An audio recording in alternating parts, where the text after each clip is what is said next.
Halo Sobi Teh Manis, selamat datang di channel kita Teh Manis Teknologi Masa Kini dan Solusi.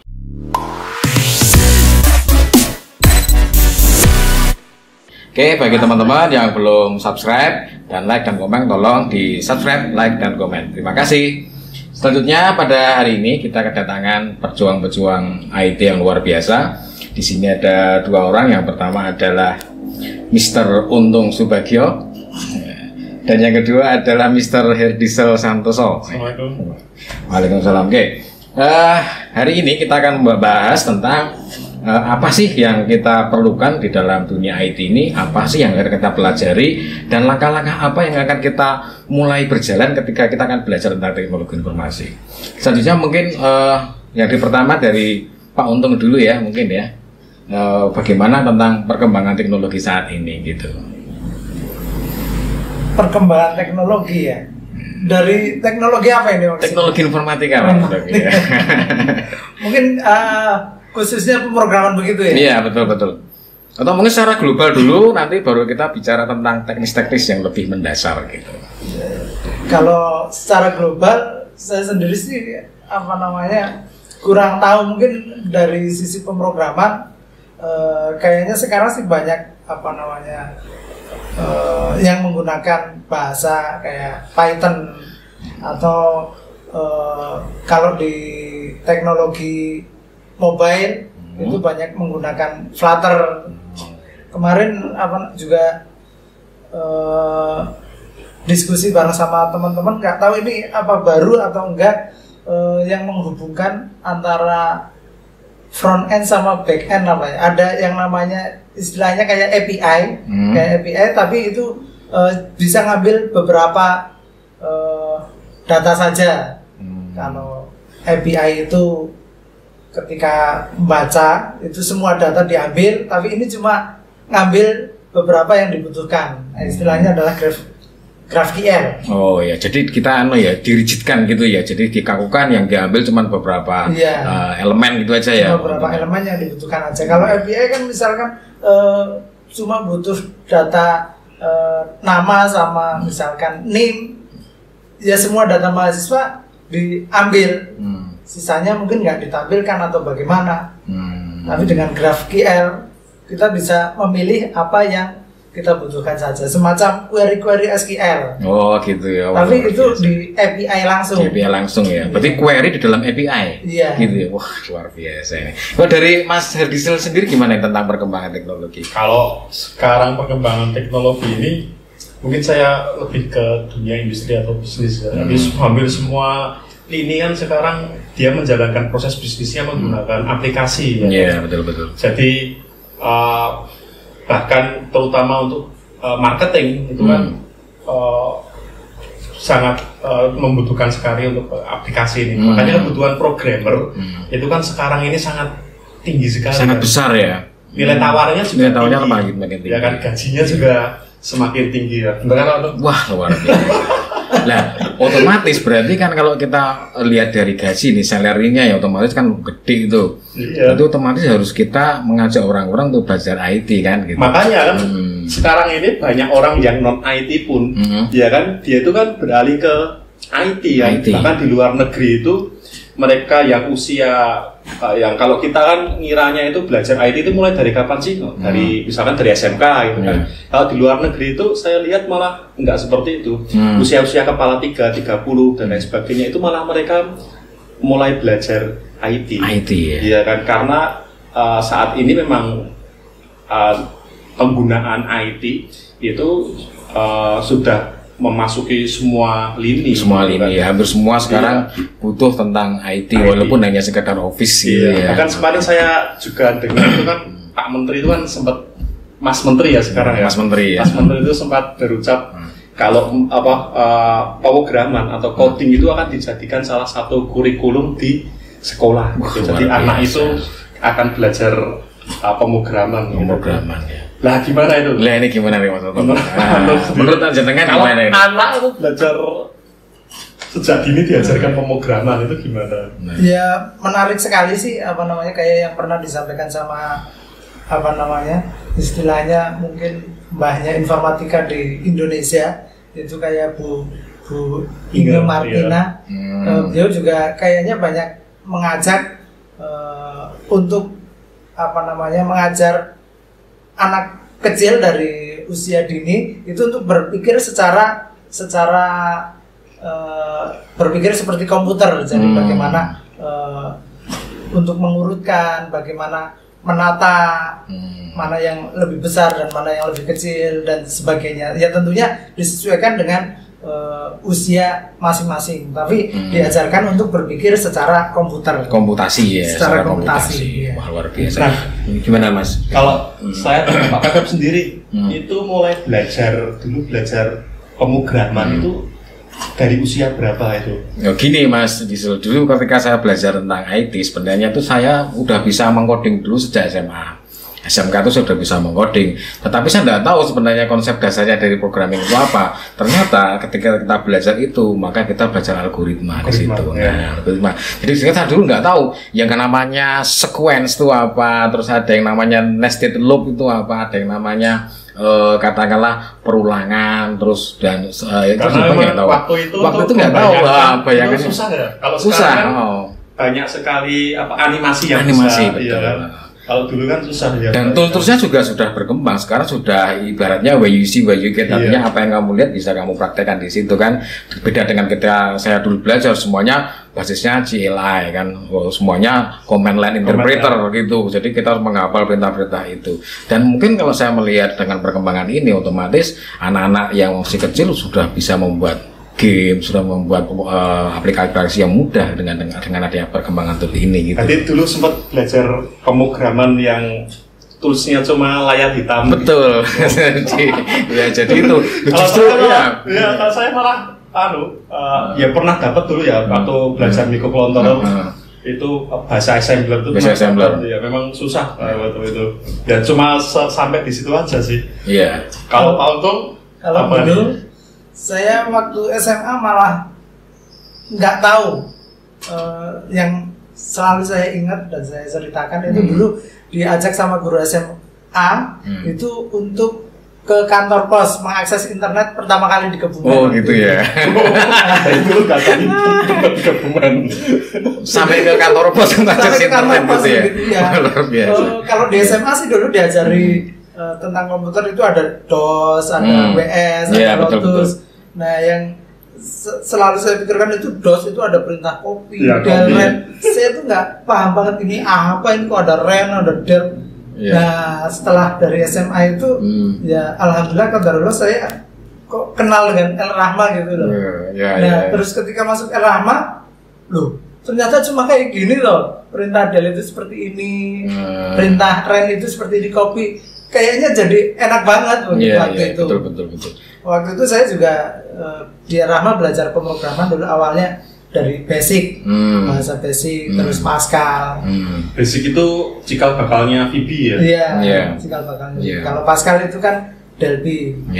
Nah kalau saya melihat sekarang anak saya itu yang baru kelas 3 dia udah suka otak-atik sendiri, ada apa itu namanya program yang buat game. Apa namanya ya? Jadi anak saya itu buat ada misalkan objek mobil, anak saya kan sukanya mobil, terus buat ada rutenya, terus ketika warna apa dia jadi di tepinya itu dikasih warna, jadi mobilnya itu nggak boleh kalau belok kiri ada warna ini dia harus belok kanan begitu, jadi mobilnya nanti akan jalan terus. Nah itu anak saya yang kelas 3 itu udah suka ngotak-atik seperti itu. Jadi ada kucing misalkan biar jalan ke kiri, ke kanan, terus bunyi dan sebagainya. Jadi sudah mulai diajarkan tentang pemrograman ya secara tidak langsung ya? Iya secara tidak langsung. Kalau saya sendiri sih nggak mengajarkan ya, cuma ngasih tahu.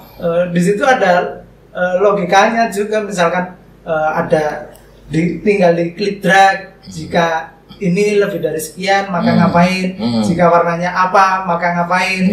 Berarti di sudah belajar tentang pemilihan, berarti pemilihan algoritma lagi. Sekarang berarti kita kembali ke pokok permasalahan. Sebenarnya apa sih yang kita pelajari ketika pertama kali kita pengen belajar programming itu?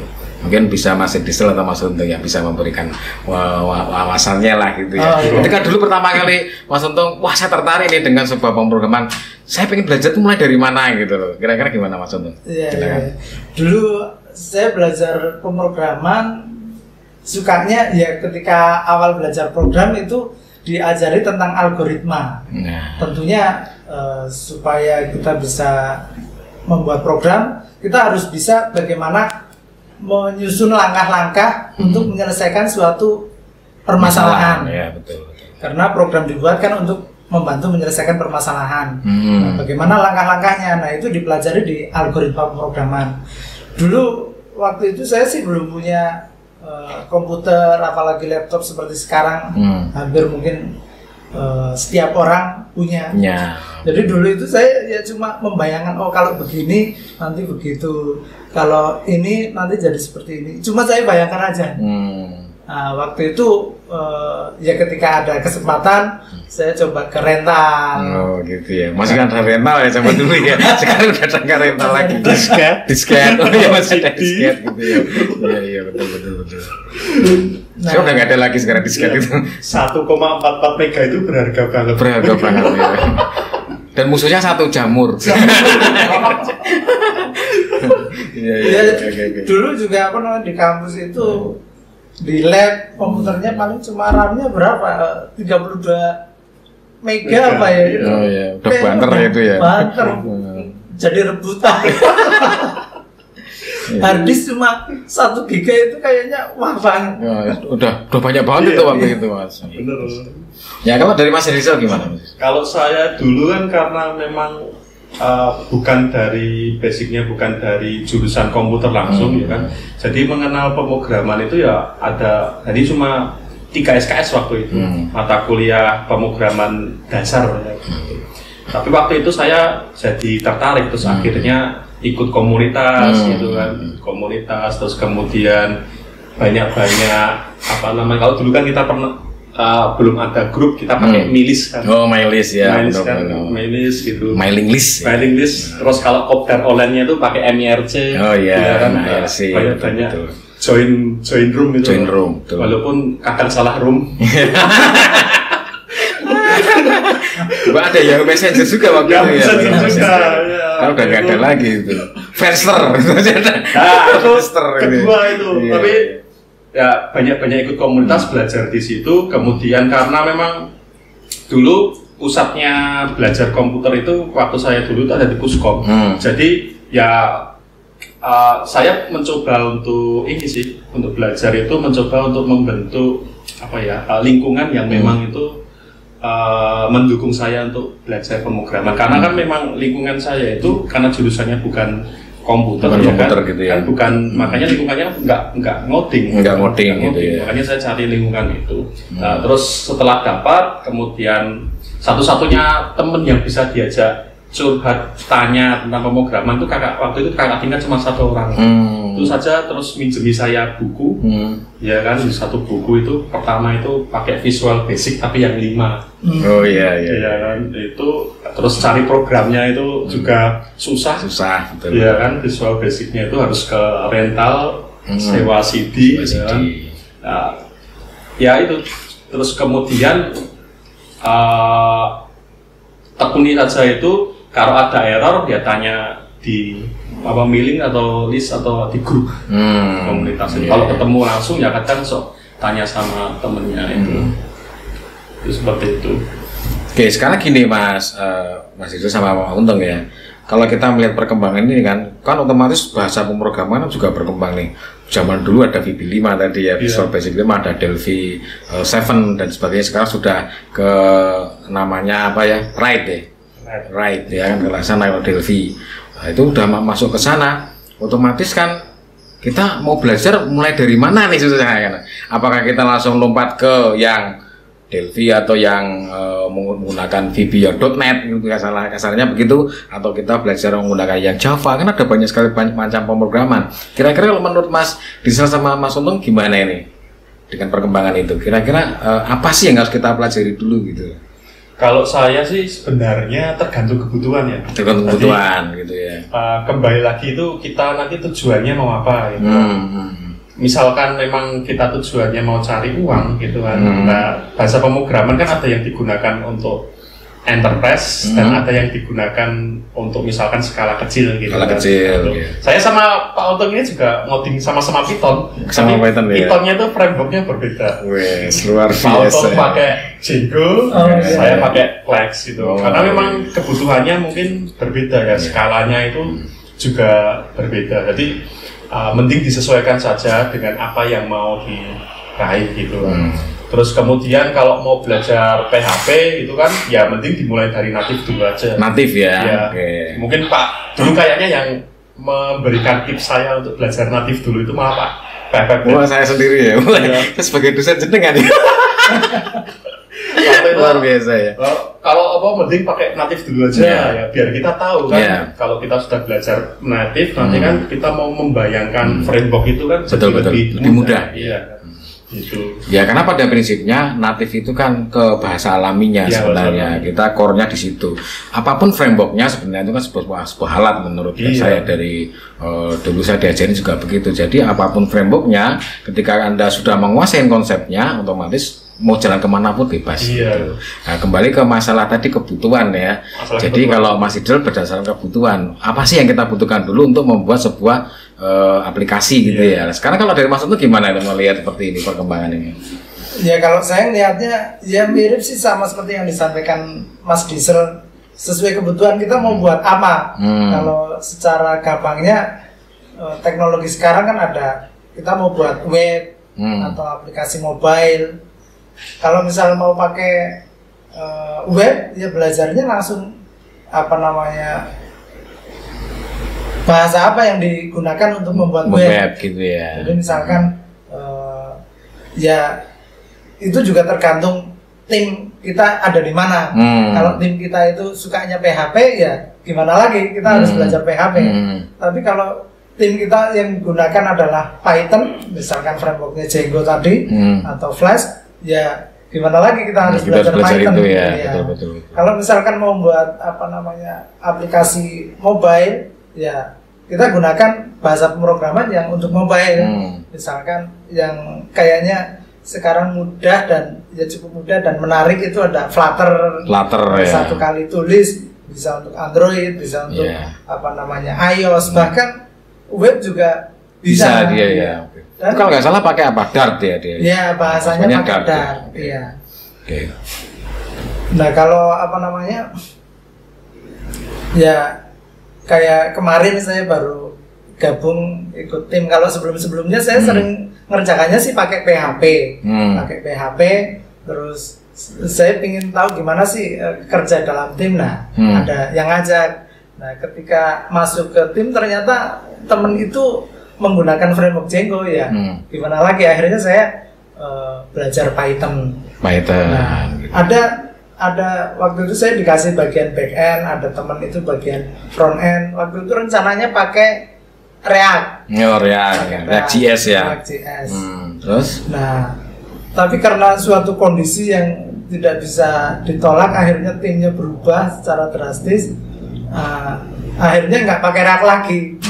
Akhirnya koordinatornya minta pakai Flutter ya. Akhirnya belajar Flutter. Gitu ya. Temen yang tadinya udah lancar dengan React-nya harus belajar lagi ya tentang Flutter gitu ya. Nih sekarang gimana nih? Ya. Jenengan kan kayaknya kepala 4 ya? Iya. Oh saya belum. Tapi kan bukan lagi pelampat. Iya belum. Wah bicara usia nih saya. Kok bisa nih ya? Iya gimana? Berganti-ganti switch bahasa pemrograman sampai sekarang masih bisa belajar bahasa pemrograman baru itu rahasianya apa loh? Kalau saya sendiri sih sekarang ganti ke Python aja juga di usia saya yang kepala 3 ini sudah agak nut gitu, ya. Kayak dulu lagi ya kan. Nah ini kemarin belajar Flutter kan baru Pak Pepet kemarin belajar Laravel gitu ya. Itu rahasianya apa ya Pak? Ya kalau dari kita sebenarnya kepaksaan ya Mas Untung ya. Ya dari tim tadi, proyek kita tuh nilainya, nah ini kembali ke ini lagi ya. asal bikin. Berarti kita mau belajar dan tentang di situ. Kadang-kadang kita kalau bicara tim itu harus menyatukan visi dulu kan. Kalau kita ego dengan diri kita sendiri, wah harus pakai Laravel, harus pakai ini, nggak payu kita mas. Kecuali kita menggunakan memprogram modelnya full stack. Nah tadi Mas Untung kita katakan kalau dia lebih suka full stack gitu ya katanya tadi ya. Atau mungkin kalau Mas Edison lebih suka ada yang front end dan back end dan sendiri semuanya terpisah secara mungkin grup-grup dan sebagainya gitu ya. Nah sekarang kita kembali ke situ. Kalau otomatis kalau kita belajar tentang pemrograman otomatis sesuai dengan kontrak proyeknya. Karena sekarang ini nggak tahu saya paradigma orang memilih sebuah teknologi itu saya nggak tahu dasarnya apa. Kadang-kadang berdasarkan tren. Contoh sekarang yang lebih sering adalah pemrograman Android, katakanlah dia dengan mobile itu sekarang ada toolnya banyak, ada punyanya IntelliJ, ada punyanya Android Studio, ada tools yang lain. Sekarang bahkan dari Android sendiri saja ada framework yang banyak sekali, dari web sendiri ngeluarin framework banyak sekali. Tetapi pada dasarnya bisa kita tarik kesimpulan sebenarnya intinya itu adalah di core dasar pemrogramannya. Kalau saya mungkin dari Mas Untung ada beda lagi, misal milih pemrograman gitu. Kalau saya untuk bisa belajar pemrograman dengan mungkin lebih mudah, ya kita harus tahu konsep dari bahasa pemrograman. Nah betul Mas. Kalau dulu ya waktu saya belajar atau diajari apa saja sih yang perlu kita pelajari supaya kita bisa ngoding istilahnya. Nah ini versinya Mas Untung keren ini, luar biasa ini. Gimana Mas Untung ya? Kalau yang pertama tadi kan kita udah bahas tentang algoritma. Iya betul. Intinya adalah algoritma. Kemudian yang kedua ketika kita membuat program tentunya kan istilahnya ada sesuatu yang dimasukkan ke sistem atau ke sistem yang mau kita buat. Kemudian sesuatu itu diproses, diolah untuk menghasilkan output. Ya, nah, sesuatu itu adalah data. Tentunya kita harus bisa mengolah data. Data diolah sementara di memori untuk kemudian disimpan di database. Nah, karena diolah sementara di memori, maka tentunya kita harus bisa bagaimana mengelola data di memori. Makanya kita harus bisa tentang istilahnya adalah struktur data. Struktur data. Berarti yang pertama algoritma, kedua memahami struktur data ya. Yang kedua setuju. Yang kedua, yang selanjutnya. Yang selanjutnya setelah diproses di memori supaya kita bisa mengakses kembali, maka data itu kan harus disimpan. Iya betul. Storage. Maka kita harus bisa bagaimana sih cara membuat penyimpanannya, bagaimana struktur penyimpanannya, kemudian bagaimana menyimpan datanya, mengupdate atau perbarui, bagaimana mencari data tertentu. Iya betul. Maka kita harus bisa atau belajar yang namanya basis data. Basis data, oke. Nah kemudian di dalam memprogram, di dalam program itu kita kan membuat sistem ya. Membuat sistem itu yang namanya sistem itu biasanya kan besar ya. Sistem yang besar. Kalau kita nggak kelompokkan menjadi bagian-bagian yang kecil, maka akan susah. Gitu cuma bagaimana paradigmanya kita dalam membagi ke bagian-bagian yang kecil itu, apakah berdasarkan fungsinya ataukah berdasarkan objek-objek yang ada di dalam sistem. Maka di dalam pemrograman ada yang namanya pemrograman terstruktur, yang biasanya istilahnya adalah function oriented programming. Kemudian ada yang namanya object oriented programming. Kalau yang berorientasi pada fungsi, maka sistem yang besar itu dibagi menjadi beberapa fungsi yang kecil-kecil. Nah, kemudian antara satu fungsi dengan fungsi yang lain itu saling dikolaborasikan, dikaitkan. Nah, kalau yang berorientasi objek yang sekarang kayaknya banyak bahasa pemrograman yang berorientasi objek. Itu kita berpikirnya sistem yang besar itu terdiri dari objek-objek gitu yang saling berinteraksi, saling berkomunikasi untuk menyelesaikan suatu tujuan. Nah, makanya kita harus belajar bagaimana paradigma memprogram secara fungsi dan bagaimana secara berorientasi objek gitu ya. Nah kemudian yang terakhir tadi kita harus tahu tentang konsep bahasa pemrograman. Jadi di dalam pemrograman itu ada apa saja. tentunya ada yang namanya variabel, ada yang namanya bagaimana data ketika kita mengakses data di pemrograman itu, ada berbagai bentuknya. Kemudian ketika memproses datanya itu ada yang dikerjakan secara urut, ada yang secara bercabang. Di pemrograman ini bagaimana untuk melakukan percabangan, di Dart itu caranya bagaimana, di Java bagaimana, kemudian di Pascal bagaimana. Ya kalau ketika kita sudah tahu konsepnya, yang namanya percabangan itu seperti ini, yang namanya perulangan, terkadang ada pekerjaan dilakukan berulang-ulang sesuai kondisinya atau tergantung kondisinya. Nah, bagaimana melakukan perulangan, bagaimana melakukan percabangan, itu di setiap bahasa pemrograman mesti ada. Kalau tahu konsepnya itu, ya saya kira mudah untuk mengaplikasikan. Mau pakai bahasa apa? Mau pakai bahasa Jawa, mau pakai bahasa Sunda, mau pakai bahasa Inggris, asal tahu konsepnya ya. Misalnya, oh kalau di sana bilang gedang itu jadinya gandul. Iya betul. 8 semester ini dalam satu kalimat paragraf ini ya, luar biasa. Ini kalau kita bicara tentang metode tadi, sebenarnya metode kita belajar algoritma, struktur data, basis data, atau pemrograman struktur dan objek oriented kan, berarti itu sebenarnya ini adalah hal yang fundamental dipelajari dalam teknik informatika. Endingnya itu adalah di situ sebenarnya. Cuma memang terpisah-pisah menjadi beberapa mata kuliah yang di situ nanti khusus bicara struktur data, khusus bicara tentang basis data dan sebagainya.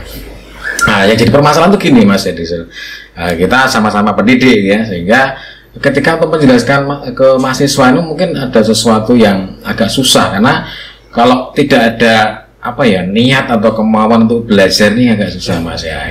Berarti kan selain ini tadi berarti harus ada niat untuk bisa memunculkan motivasi belajarnya gitu ya.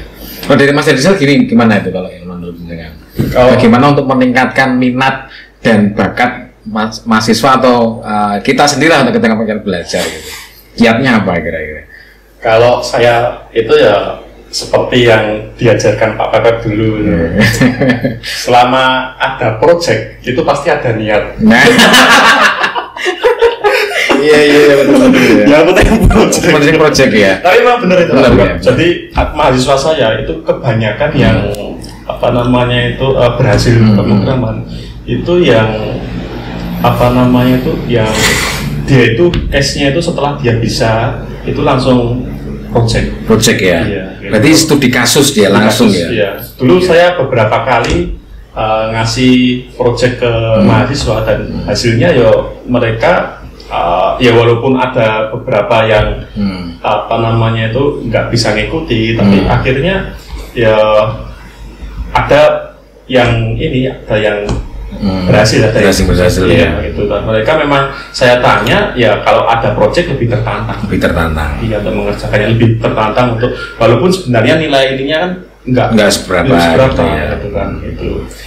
Dulu saya juga kalau saya sih dulu niatnya juga bukan karena project ya, sebenarnya itu kalau dulu saya itu kan karena niatnya itu pertama mau membantu teman-teman karena belajar VB itu kan karena sekitaran tahun 2006 waktu masih pakai Windows XP itu kan banyak sekali virus ya kan di situ kan, dan rata-rata virusnya itu kan dibuat pakai Visual Basic ya.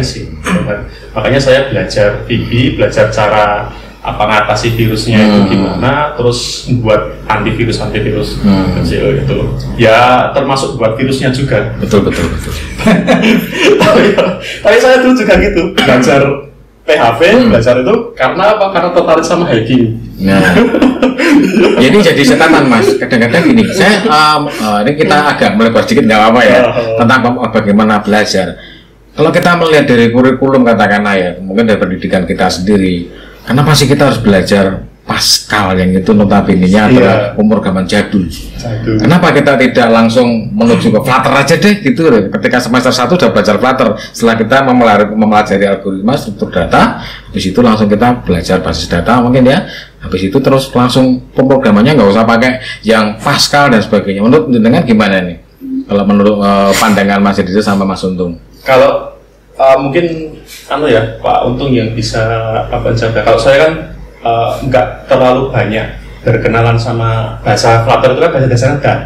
Dart itu nggak terlalu banyak berkenalan. Tapi selama itu misalkan tadi bisa mengadopsi yang tadi terangkan Pak Untung itu paradigma misalkan pemrograman berbasis fungsi fungsional sama berbasis OOP, sebenarnya itu kalau diajarkan sebagai pemrograman dasar juga nggak masalah kalau Flutter bisa kalau Dart bisa mengadopsi itu.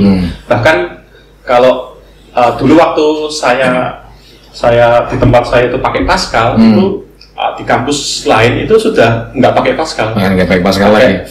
Visual Basic. Visual Basic. Ya, tapi Visual Basic yang tapi basicnya nggak GUI, tapi konsol.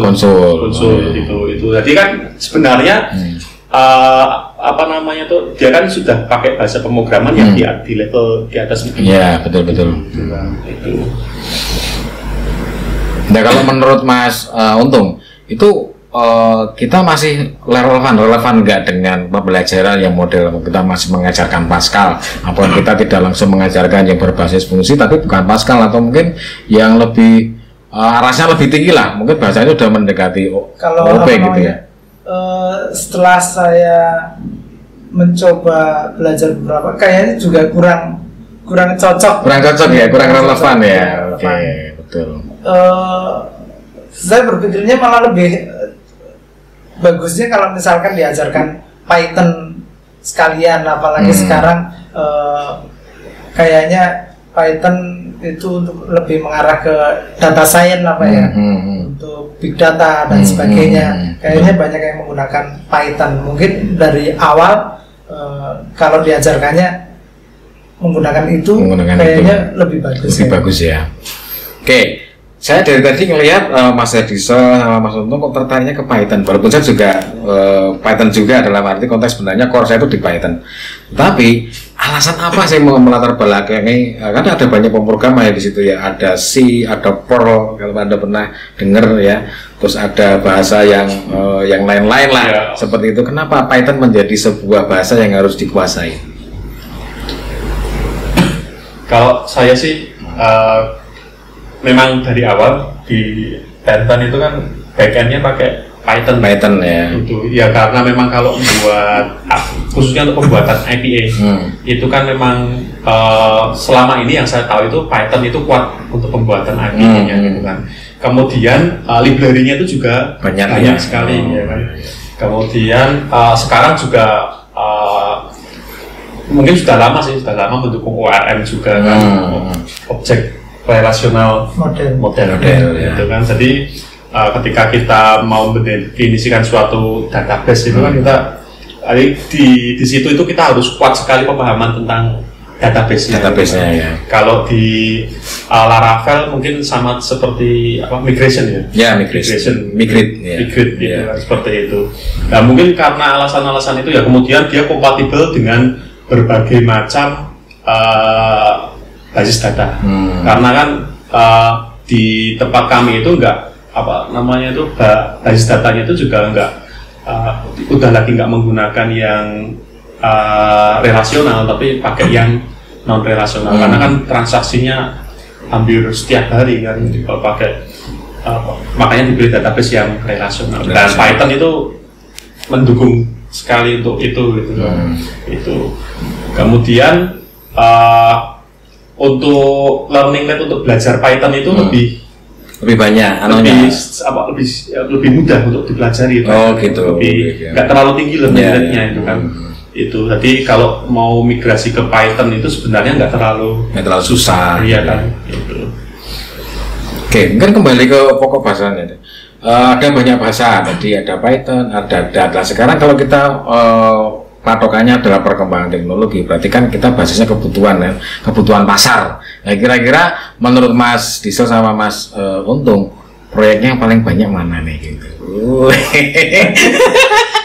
Artinya kalau kita belajar tentang, saya tertarik banyak yang konsumen saya terutama banyak web. Ya, jarang sekali yang konsumen saya itu meminta basis mobile.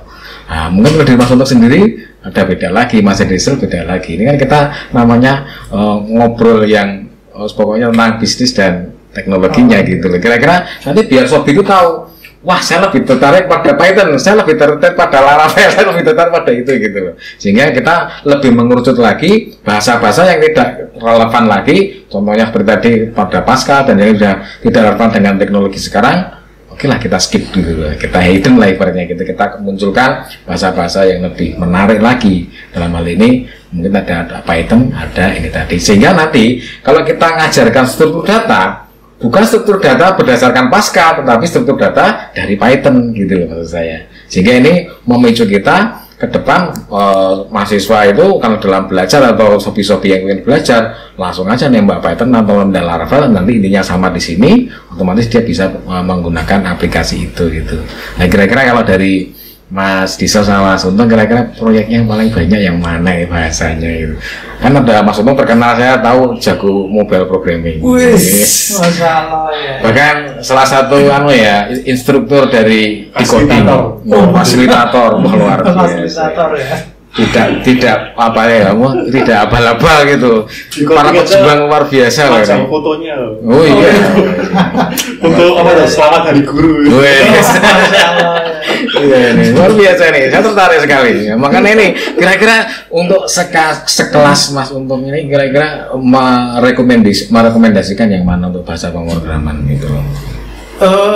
Kalau saya sendiri ya tadi saya kenal Python itu belum lama sih. Belum lama ya. Belum lama karena bahkan ketika udah pandemi waktu itu ada webinar dari Microsoft, kebetulan ikut ada Mugi di Purwokerto, Microsoft User Group, terus dikasih tahu ada webinarnya yang isi dari Jogja kayaknya. Nah ikut, terus di situ sebetulnya yang diundang itu para dosen-dosen apa ya. Nah terus ada survei di kampus Bapak Ibu, framework apa yang digunakan untuk membangun sistem akademik. Apa pakai framework dari PHP misalnya CI atau apa, terus apakah menggunakan Django. Nah kebanyakan kok banyak yang milih PHP ya. Saya sendiri nggak tahu Django apa sih Django ya. Nah terus Kodarullah ada, saya ikut itu juga komunitas namanya HSI, itu Halaqah Silsilah Ilmiah. Di situ sih belajar tentang agama. Tapi menariknya kok di webnya ada bootcamp Django. Oh itu ya. Kultum codingnya itu bagus loh. Akhirnya saya ikut bootcamp itu. Nah, ikut bootcamp itu, di situ diajari ada Python, kemudian akhirnya diajari Django-nya. Python cuma satu sesi sekilas dikasih tahu untuk variabel kayak gini, untuk percabangan kayak gini, ulangan kayak gini. Udah gitu aja. Awalnya sih, oh iya. Tapi kalau misal nggak mencoba kan susah. Nah, akhirnya banyak mencobanya itu di Django. Nah, kayak tadi mungkin disampaikan ada ORM. Saya tertarik sekali. Jadi kalau misal terkadang membayangkan itu ketika mahasiswa itu banyak melajari Django dengan pemahaman yang sedikit, itu nanti ada kita tinggal membuat modelnya saja.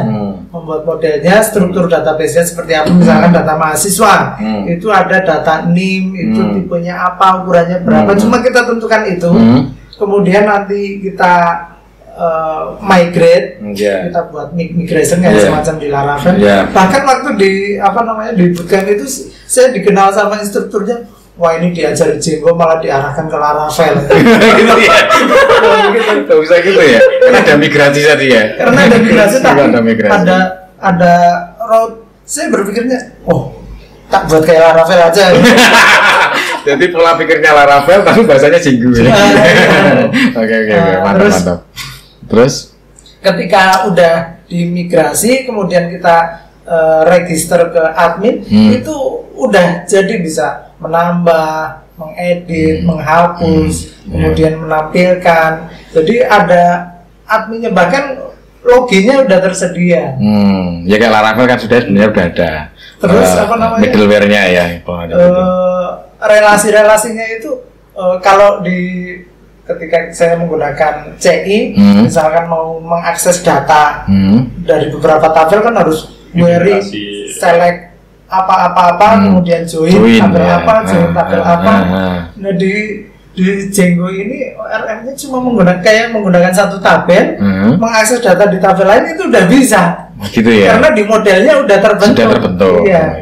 Betul. Dia sama-sama dengan Laravel.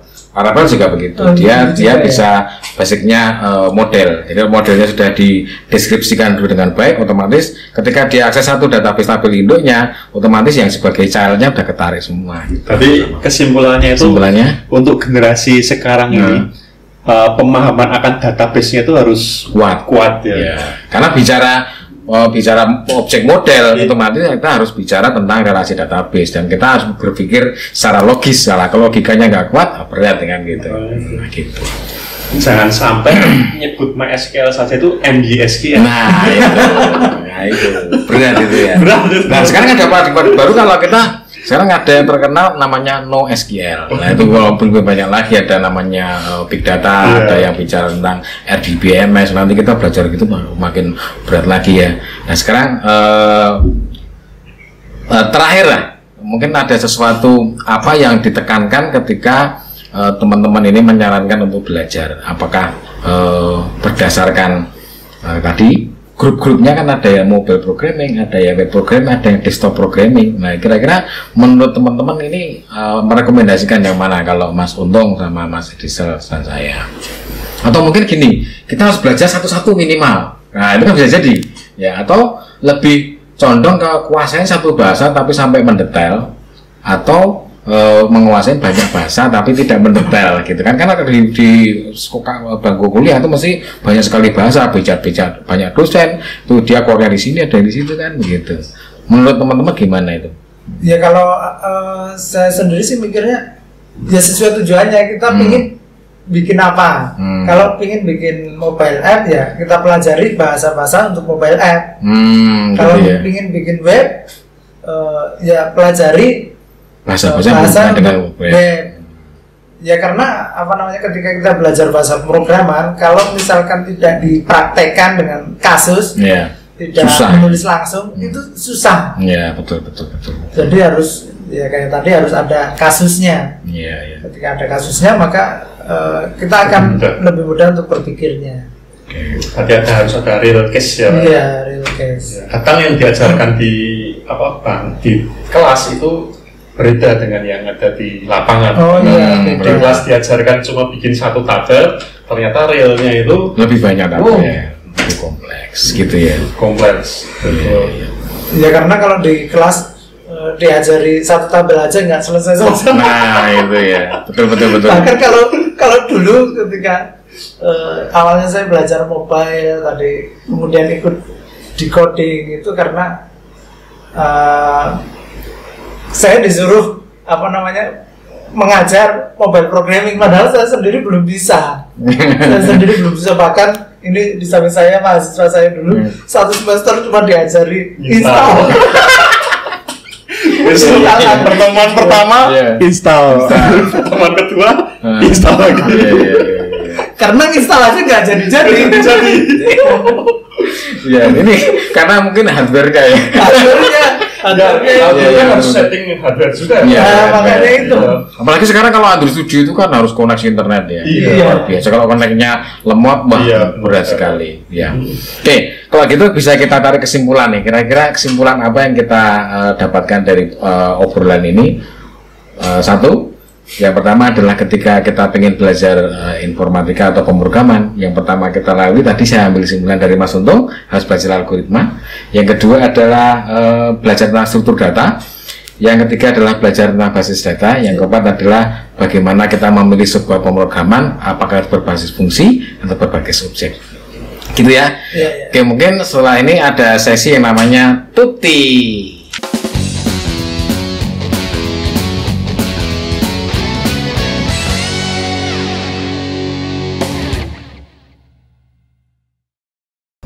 Bismillahirrahmanirrahim. Ya mungkin sedikit tips bagaimana supaya mudah memahami atau bagaimana mudah dalam belajar coding begitu ya.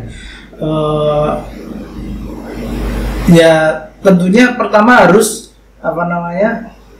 ada kasusnya. Jadi ketika ada kasusnya, maka kita berpikirnya lebih mudah. Kita mau buat apa, kemudian bagaimana caranya ketika kita mau buat seperti ini, solusinya apakah ini mau dilakukan secara urut ataukah sesuai kondisinya ataukah harus diulang-ulang. Maka nanti kita akan tahu, oh ini harus diulang, terus bagaimana cara mengulangnya, oh menggunakan ini, pakai for ataukah pakai while. Tapi kalau misal nggak ada kasusnya, nanti kita nyari contoh-contohnya itu susah. Kalau cuma dibayangkan belajar coding itu juga susah. Ya, makanya tipsnya ya harus ada kasusnya, harus nyari contoh kasusnya.